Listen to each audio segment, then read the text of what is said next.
Saludos, hermanos, en el nombre de nuestro Señor Jesucristo.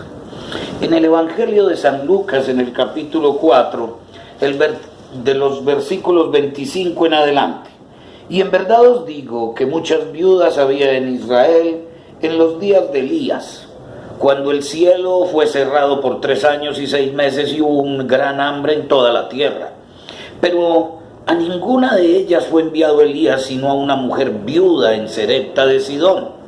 Y muchos leprosos había en Israel en tiempo del profeta Eliseo, pero ninguno de ellos fue limpiado, sino Naamán el sirio.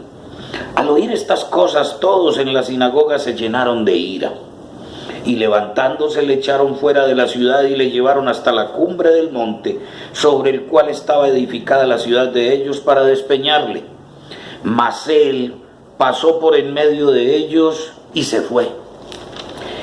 Hermanos, cuando Jesús estaba en Nazaret y fue a la sinagoga y tomó un libro para leer las Escrituras, decía que en ese momento se estaba cumpliendo esa profecía sobre él, una profecía del Hijo de Dios.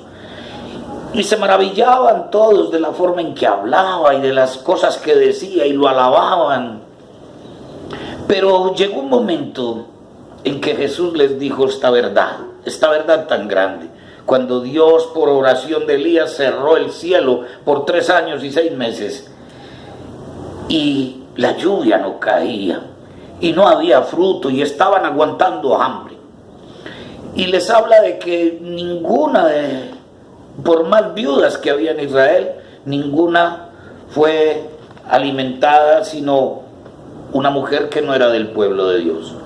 Y ningún leproso, habiendo montones de leprosos en Israel, fue sanado, sino un leproso, un hombre que no pertenecía tampoco al pueblo de Dios. Aún así, cuando lo llevaron para matarlo y lo querían despeñar en la cumbre, y así acontece con nosotros, sus hijas e hijos, pasó por en medio de ellos y se fue. Nada nos puede pasar porque seamos centinelas, porque escuchemos la palabra, porque hablemos esa verdad. La protección de Dios estará siempre con nosotros.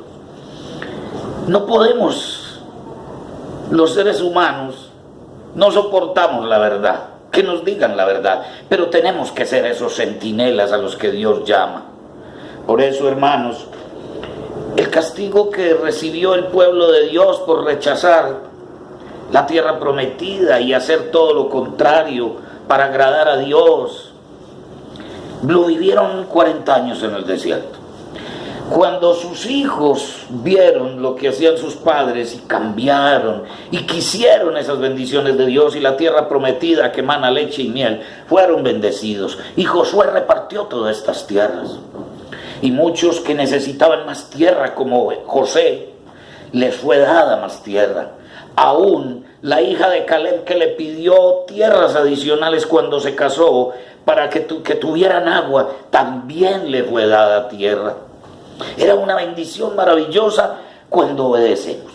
Una bendición maravillosa cuando somos capaces de recibir la verdad y actuar conforme a esa verdad y cambiar nuestro corazón, crecer en el Espíritu y vivir para agradar a nuestro Padre Dios.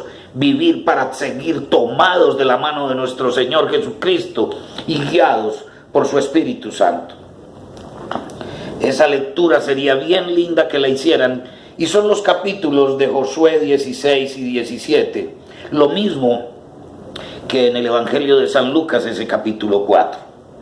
En el libro de Ageo, en el capítulo 1, dice el versículo 10. Vamos a leer desde el 7. Así ha dicho Jehová de los ejércitos: meditad sobre vuestros caminos, salid al monte y traed madera, y reedificad la casa, y pondré en ella mi voluntad, y seré glorificado, ha dicho Jehová. Buscáis mucho y halláis poco, y encerráis en casa, y yo lo disiparé en un soplo. ¿Por qué? Dice Jehová de los ejércitos, por cuanto mi casa está desierta y cada uno de vosotros corre a su propia casa. Por eso se detuvo de los cielos sobre vosotros la lluvia, y la tierra detuvo sus frutos. Y llamé la sequía sobre esa tierra y sobre los montes, sobre el trigo, sobre el vino, sobre el aceite, sobre todo lo que la tierra produce, sobre los hombres y sobre las bestias, y sobre todo trabajo de manos. Queremos bendiciones, hermanos. Pero para recibir esas bendiciones es necesario hacer la voluntad de Dios, obedecer su palabra, no soltarnos de la mano de Jesucristo. Es construir ese corazón, ese templo que Él añora, limpio, puro, blanco, porque hay un verdadero arrepentimiento, porque hay un cambio. Ese cambio no es de un día para otro, es subir una escalera, es como subir esa escalera, y cada paso habrá un cambio y un crecimiento, y habremos de dejar aquellas cosas que no agradan a nuestro Dios, y podremos empezar a recibir esas bendiciones desde que hay ese cambio. Se para el cambio, se paran las bendiciones, y te darás cuenta que aquello que estaba dando fruto ya no da, y te darás cuenta que aquello que estaba mejorando ya no ocurre, y te darás cuenta que la salud que había ya no está. Cuando recapacitas al ver estas cosas y vuelves y inicias y eres agradecido y lo alabas y le dices que estás cometiendo un error, que te fuiste con la bendición, pero que regresas a hacer su voluntad, vuelve otra vez a ver fruto, porque la lluvia se para, como dice aquí en Ageo, que te aconsejo leer este capítulo 1. Se para la lluvia, no hay fruto, todo rebaja, no vienen esas bendiciones sobreabundantes de Dios.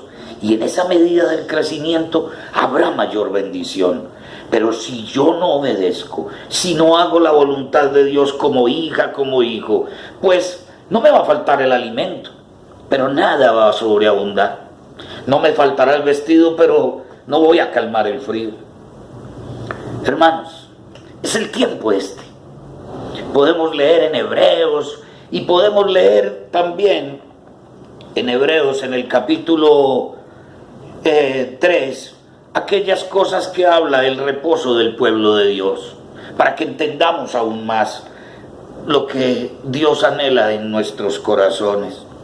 Y podemos leer en el libro de Hechos en el capítulo 7, para que entendamos lo que hay que hacer aún como siervos de Dios.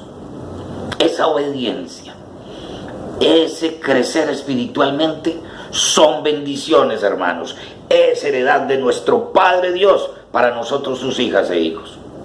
Dios los bendiga. Dios los bendiga.